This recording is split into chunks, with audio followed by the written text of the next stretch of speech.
Dear students, today our topic is मुहावरे तथा लोकोक्तियाँ। आज की क्लास में हम मुहावरे और लोकोक्तियों के बारे में पढ़ेंगे। सबसे पहला टॉपिक है हमारा मुहावरे। मुहावरे क्या होते हैं?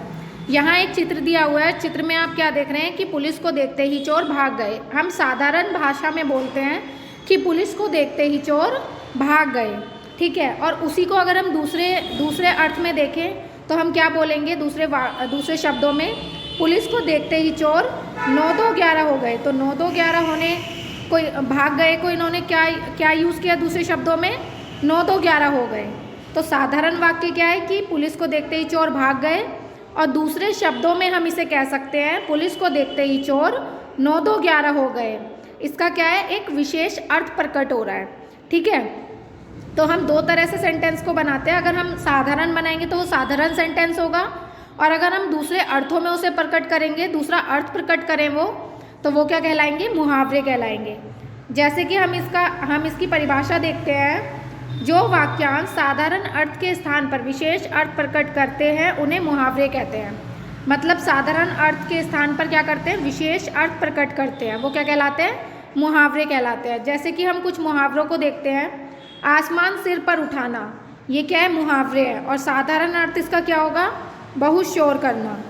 और अगर हम इसका वाक्य प्रयोग करेंगे तो क्या करेंगे? अध्यापक के कक्षा में ना आने पर छात्रों ने आसमान सिर पर उठा लिया। ये क्या है? विशेष अर्थ प्रकट कर रहे हैं। और अगर हम इसका साधारण बनाएंगे तो क्या बनाएंगे?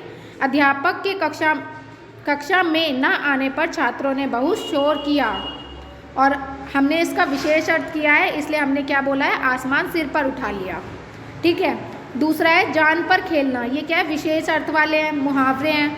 अब इसी का हम साधारण बनाते हैं तो क्या बोलेंगे? अपनी जान जोखिम में डालना, ठीक है। और इसका वाक्य प्रयोग क्या होगा? भारतीय सैनिक जान पर खेलकर भी देश की रक्षा के लिए तैयार रहते हैं, ठीक है। तो आप यहाँ तक समझ गए होंगे कि जो विशेष अर्थ प्रकट करते हैं वो क्या कहलाते हैं? मुहावरे कहलाते हैं। जो साधारण अर्थ प्रकट करते हैं वो तो साधारण वाक्य हैं, ठीक है। और जो विशेष अर्थ प्रकट करते हैं वो क्या है? मुहावरे कहलाते हैं, ठीक है। ये सभी मुहावरे हैं। आप इनको आराम से पढ़िएगा तो आपको समझ में आएगा कि मुहावरे क्या होते हैं। ओके बच्चों, अब हम पढ़ेंगे नेक्स्ट क्या है? लोकोक्तियाँ। लोकोक्तियाँ क्या होता है? लोकोक्ति शब्द लोक और उक्ति, इन दो शब्दों से मिलकर बना है, जिसका अर्थ है लोक में प्रचलित उक्ति या प्रसिद्ध कथन। इसका प्रयोग स्वतंत्र वाक्य के रूप में होता है। जैसे लोकोक्ति क्या है? लोक में प्रचलित, मतलब जो पुराने ज़माने से प्रचलित हुई है ना, पुराने ज़माने से आई हुई है, वो क्या है? लोकोक्तियाँ हैं, ठीक है। जो जिनके अर्थ जो हैं निकलते हैं पुराने ज़माने से प्रचलित हुए हुए हैं, वो क्या कहलाएंगी? लोकोक्तियाँ कहलाएंगी, ठीक है। जैसे एक लोकोक्ति दे रखी है, जिसकी लाठी उसकी भैंस, ठीक है। इसके माध्यम क्या पता चल रहा है? इससे बलवान की ही जीत होती है, ठीक है। तो ये क्या है? पुराने ज़माने से प्रचलित हुई हैं ये बातें, तो इन्हें क्या बोलते हैं? लोकोक्तियाँ बोलते हैं। अब लोकोक्ति की हम डेफिनेशन पढ़ेंगे। परिभाषा क्या होती है?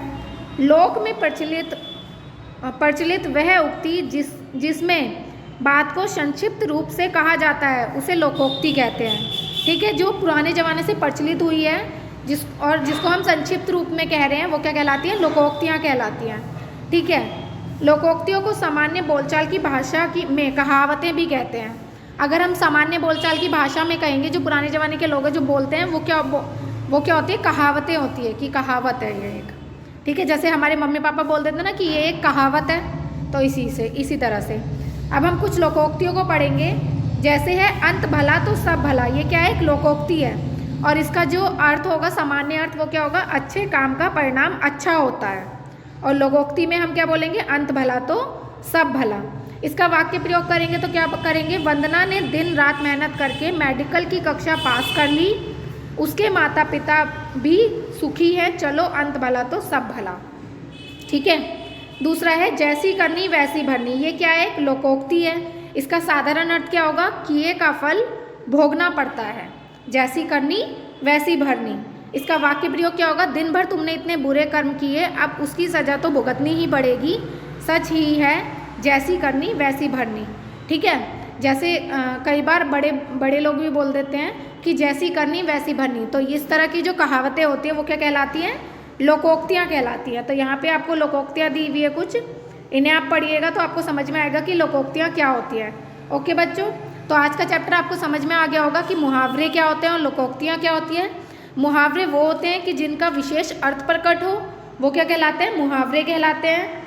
और लोकोक्ति क्या होती है, जो पुराने ज़माने से आई हुई है, जिनका जो पुराने ज़माने से प्रचलित हुई है, ठीक है, पुराने ज़माने के लोग इन्हें बोलते थे और वो वहाँ से प्रचलित हुई है, वो क्या कहलाती हैं, लोकोक्तियाँ कहलाती है। ओके, आज का चैप्टर आपका यहीं ख़त्म होता है। Thank you.